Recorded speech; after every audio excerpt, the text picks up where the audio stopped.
Failure always felt like the end of the story. That's what I carried with me into every open house, every client meeting, every phone call that mattered. If I succeeded, I breathed easier for a moment. If I stumbled, even just a little, my chest tightened as if everything I'd built was about to collapse. I remember one Saturday in particular. The property was staged beautifully. Soft gray rugs, modern furniture, fresh flowers on the kitchen counter. The air smelled faintly of lemon polish and something floral from the candles the staging company had left behind. I had arrived early, unlocked the door, and propped it open to invite people in. But as the minutes stretched on, the silence filled the rooms. My heels clicked across the hardwood floors as I paced, the sound echoing too loudly in the emptiness. Then the silence swallowed it again, deeper, heavier. I stood by the front window, trying to look composed, but inside I was unraveling. Every second, without footsteps, felt like rejection. Every unopened door felt like proof that I was failing. The champagne success of last week's deal suddenly felt fragile, like glass that could shatter at any second. My hands tightened on the clipboard until the edges dug into my palms. My throat felt dry. My heart whispered, "What if no one shows up? What if no one's interested? What if this is the day it all ends?" That's how fear of failure shows up for me. Not as a dramatic collapse, but as a steady hum of dread in the background of even ordinary moments, a silence that feels louder than sound. I kept glancing at the door, waiting, hoping, dreading. When footsteps finally echoed up the path outside, my breath caught. Relief and panic surged at once. What if they hated the place? What if I stumbled over my words? What if I ruined the deal before it even began? The doorknob turned, but in that split second before it opened, the thought was already there. If I mess up, it's over. I thought one wrong step would collapse everything I'd worked for. That belief lived under my skin, shaping the way I showed up in my work and in my life. Each deal carried more than financial stakes. It carried proof of my worth, my survival, my right to keep going. Success wasn't just about income. It was about belonging. It was about proving to myself, my colleagues, my family, that I was enough. So failure didn't just feel like a mistake. It felt like doom. If a client hesitated, I read it as rejection. If a colleague questioned me, I took it as confirmation I wasn't competent. If a deal fell through, I didn't just lose the sale. I lost pieces of my self-belief. Do you do this too? Do you equate mistakes with endings? Do you feel like one wrong move will collapse the whole tower you've been carefully building? I know I'm not alone in it. Fear of failure doesn't just haunt me in my career. It leaks into other places too. I hesitate to take risks in relationships because what if I open up and it ends? I hesitate to try new hobbies because what if I'm bad at them and embarrass myself? Even small things, like speaking up in a meeting, carry this undercurrent of what if I fail and everyone sees. Part of it comes from the stakes I place on myself. I grew up believing that every choice mattered, that I had to succeed, not just for me, but for my family, my culture, my future. The margin for error always felt razor thin. And part of it comes from the way I tie my identity to achievement. If I do well, I'm worthy. If I stumble, I'm not. It's a harsh equation, but one I've carried for years. The cost is constant anxiety. My body feels it before my mind can rationalize it. The tight chest, the sweaty palms, the shallow breath. Fear whispers, don't risk it, don't mess up, stay safe. And yet staying safe means staying small. That's the trap I keep falling into.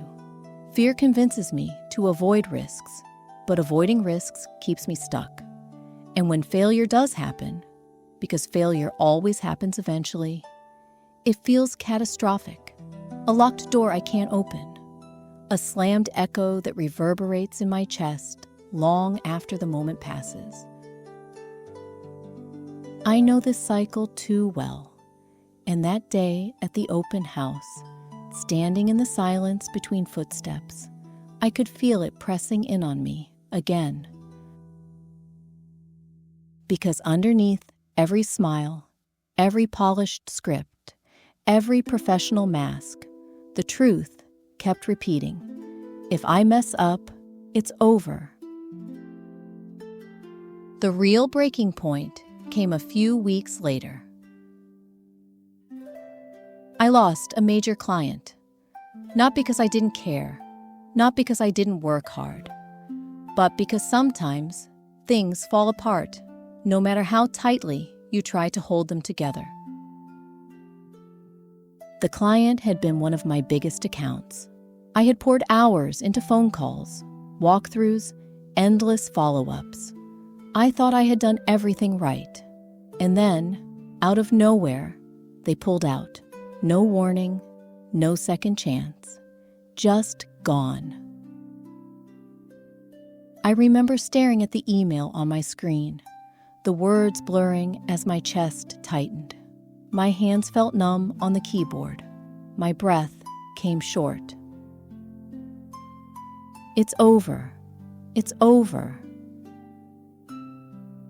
The words looped in my head like a drumbeat, each repetition heavier, sharper, more final. I slammed the laptop shut, but the echo didn't stop. It grew louder. I felt my legs give way beneath me, and I slumped against the wall of my apartment, sliding down until I was sitting on the floor. My back pressed hard against the plaster, my knees pulled in, my head in my hands. The silence of the room wasn't silence anymore. It was roaring. And then, almost cruelly, the sound of a door slamming down the hall echoed into my space. It hit my body like a jolt. That slam became the sound of finality in my mind. A career closing, a future ending. My thoughts spiraled fast. What if I never recover? What if this ruins my reputation? What if everyone finds out I'm not capable? I believed it in that moment. I believed one failure had undone everything. My heart raced so fast, I thought it might break through my ribs. My palms were sweaty, trembling against my legs. My body wanted to run, but there was nowhere to go. And as I sat there, slumped against the wall, I felt so small, so powerless, so defeated. That's the cruelty of fear of failure. It convinces you that one stumble equals the end of the story. It makes you collapse inside yourself, even when the world outside is still moving forward. That night, I truly believed my career was ruined. But failure didn't end me. I didn't realize it right away. At first, I carried the weight of that loss, like a stone in my chest. I replayed every moment of the deal, every word I said, every action I took, searching for the one mistake that had ruined everything.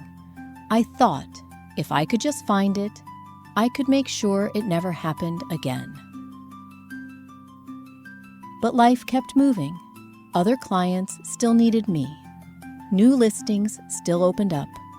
The world didn't collapse just because one door had closed. One morning, I went for a walk through the park near my apartment. It was autumn, and the trees were shedding their leaves. I watched them fall, one by one, spinning gently through the air before scattering across the ground. Some landed in the dirt. Some drifted into the river, carried away by the current. At first, it looked like loss. The trees were bare, stripped of their color. But then I thought about what autumn really meant. Not death, but renewal. The leaves fell so new growth could come. The loss carried lessons. And that's when it hit me. Failure is a teacher. I whispered it to myself, hesitant at first. Failure is a teacher. I thought about what this failure had taught me. Not that I was worthless, not that my career was over, but that I couldn't control everything. That even when I give my all, outcomes will shift. That resilience isn't about never failing. It's about learning to rise after. I said it again, steadier this time. Failure is a teacher. And then, with courage I didn't expect, I let myself say it boldly. Failure is a teacher. The words didn't erase the pain, but they reframed it. Instead of seeing the slammed door as the end, I began to see it as a lesson, a redirection, a chance to grow. I looked back at the leaves scattering across the ground and thought, endings plant seeds. Loss carries lessons.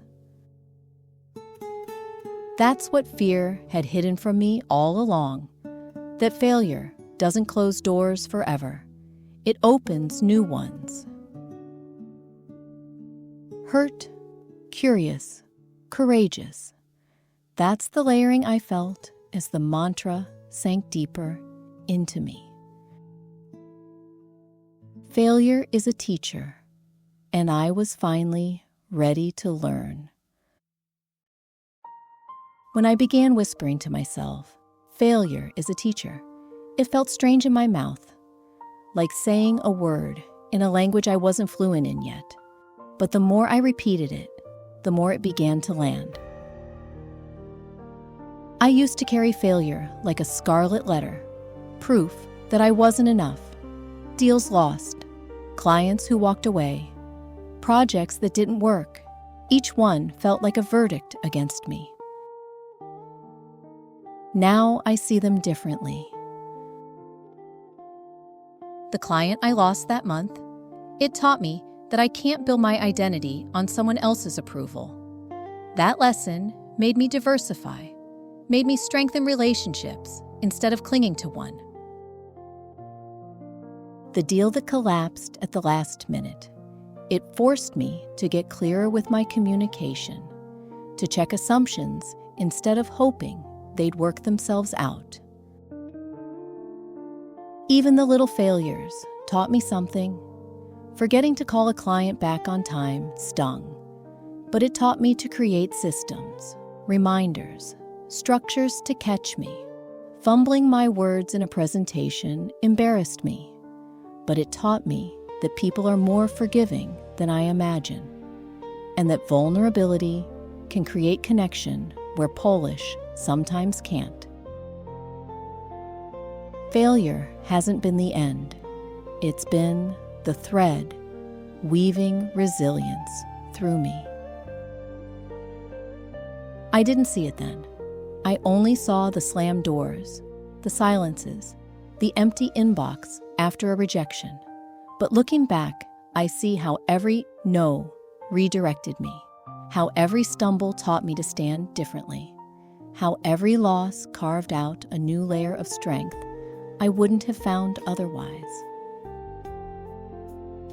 Now, when I journal, I don't just write about the wins. I write about the failures, too. I pick up my pen, a simple black ink pen I've carried for years, and I press it into the page. I ask myself, what did I learn from this? I don't always want to answer. Sometimes the sting is still too fresh. Sometimes I'd rather bury it. But when I let the words come, they soften the weight.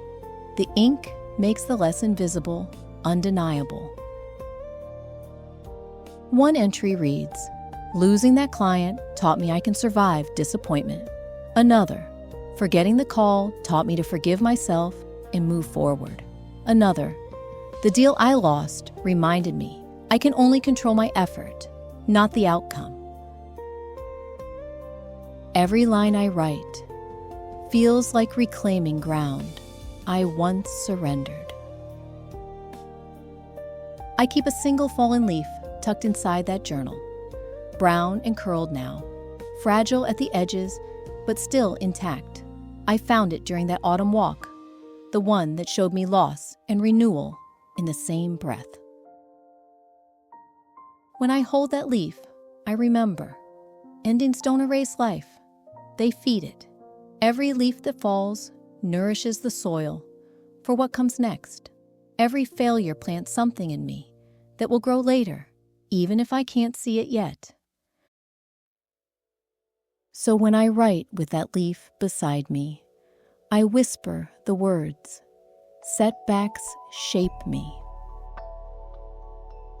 And every time I do, I feel a little stronger, a little braver, a little more willing to risk again. Because failure doesn't make me smaller, it makes me more alive. Every stumble is still a step forward. That's the truth I'm holding tonight. Not because I've erased fear, but because I've reframed it. I know now that falling doesn't mean the story is over. It means the story is still being written. I've stumbled plenty of times, in my work, in my relationships, in my own mind.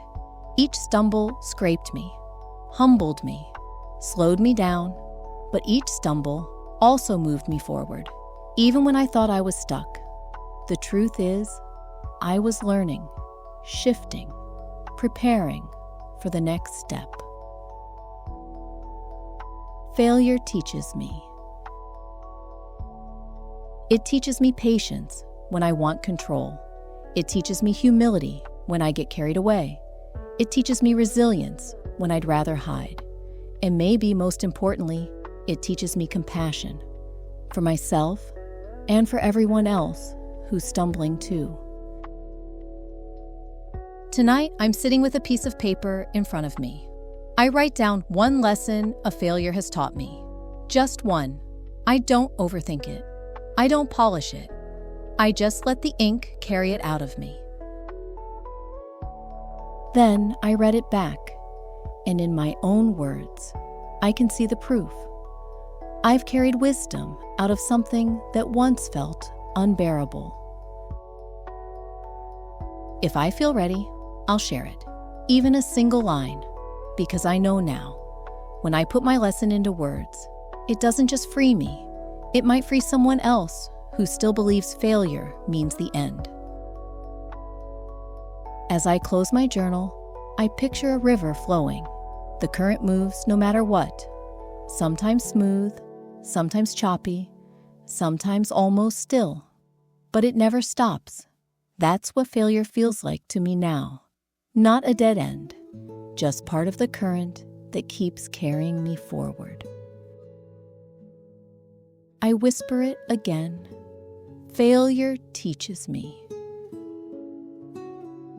And I think of the leaf pressed between my pages, the one that reminds me that even endings plant seeds for tomorrow. And tonight, this is enough.